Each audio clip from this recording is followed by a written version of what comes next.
తిరుప్పావై ధనుర్మాస శుభవేళలో ఆండాల్ తల్లి రచించిన తిరుప్పావై పాశురాల అమృతాన్ని మనమంతా ఆస్వాదిద్దాం.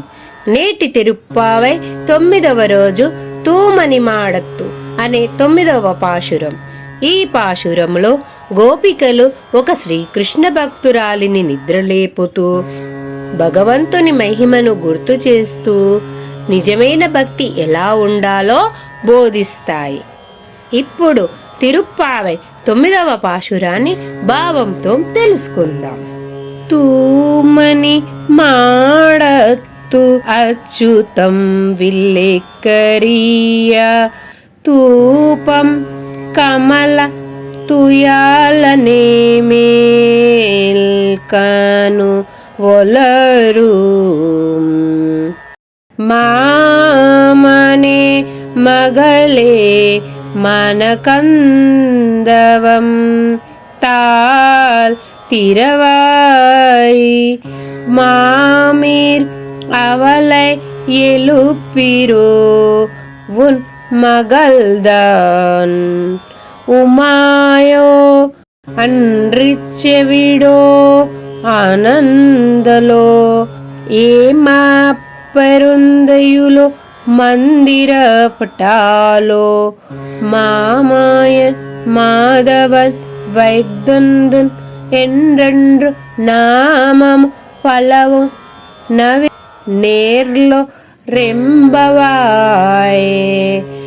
భావము: నిర్దోషములైన మాణిక్యములతో నిర్మించిన భవనంలో చుట్టూను దీపాలు వెలుగుతుండగా అగరు ధూపములను పరిమళాలను వెదజల్లుచుండంగా అతి మెత్తనైన అంశతూలిక తల్పముపై పరుండి నిద్రిస్తున్న ఓ మేనమామ కూతురా, మణిమయ ప్రభాలతో ప్రకాశించుచున్న నీ భవనపు గడియను తీయవమ్మా. ఏమమ్మా మేనత్త, నీవైనా ఆమెను లేపుమమ్మా. ఏమి నీ పుత్రిక మూగదా, చెవిటిదా, లేక బద్ధకస్తురాలా, లేక ఆమె లేవకుండగా ఎవరినైనా కావలి ఉంచినారా, లేక ఇంత మైమరిచి నిద్రుచుటకేమైనా మంత్రించి ఉంచినారా? ఆమెకేమైనది నిద్రలేచుటలేదు.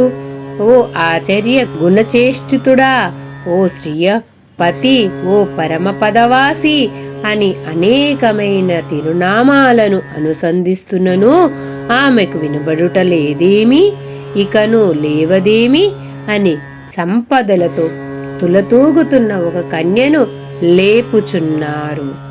అవతారిక: ఓ సఖి, విలువైన మనులతో అలంకరించిన అందమైన భవనంలో దీపాలు వెలిగిపోతుండగా మంచం మీద నిద్రపోతున్నావా? నీ పెదవులు ఎర్రని పువ్వులా అందంగా ఉన్నాయి. అలాంటి నోటి నుంచి నారాయణ నామం రావాలంటే ఇంకా ఎందుకు ఆలస్యం? ఓ సుందరి, నువ్వు మేలుకొని నీ నోరు తెరిచి నారాయణ నామాలను పాడాలి. మన వ్రత లక్ష్యం ఒక్కటే, శ్రీమన్నారాయణుని అనుగ్రహం పొందడం. ఆయన నామస్మరణ చేస్తేనే మనకు పరై వ్రత ఫలితం లభిస్తుంది. కాబట్టి సఖి, నిద్రను విడిచి భక్తితో లేచి మనతో కలిసి నారాయణ నామగానం చెయ్యమ్మా. ఆండాలి తల్లి యొక్క ఉపదేశం.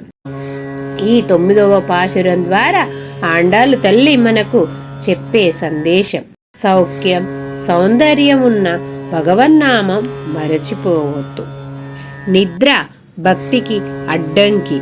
నారాయణ నామస్మరణే నిజమైన సంపద. మన జీవితంలో అజ్ఞానమనే నిద్రను విడిచి భక్తి అనే జాగరణలోకి రావాలని ఆండాలు తల్లి బోధిస్తుంది. ఇది నేటి తిరుప్పావై 9వ పాశుర భావము. ఈ వీడియో మీకు నచ్చితే లైక్ చేయండి, షేర్ చేయండి. ప్రతిరోజు తిరుప్పావై వీడియోల కోసం సబ్స్క్రైబ్ చేయండి. రేపటి తిరుప్పావై 10వ పాశురంతో మళ్ళీ కలుద్దాం. శ్రీమన్నారాయణుని కృప మీపై ఎల్లప్పుడూ ఉండుగాక.